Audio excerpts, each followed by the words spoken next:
Hi! In front of me is OPPO A77s, and today I would like to show you how you can change default apps.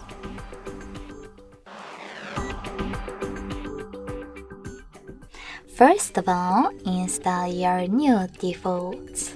I already did that, so I can go into settings right away. In them, scroll down and access Apps section. Then tap on Default Apps and pick one of those options. I want to change my browser app, so I have to click on it. Tap on Chrome in order to apply it and click on the back button. So when I do that, as you can see, my default app has changed. Thanks so much for watching. If you enjoyed this video, smash that like button, comment, and definitely subscribe. Bye!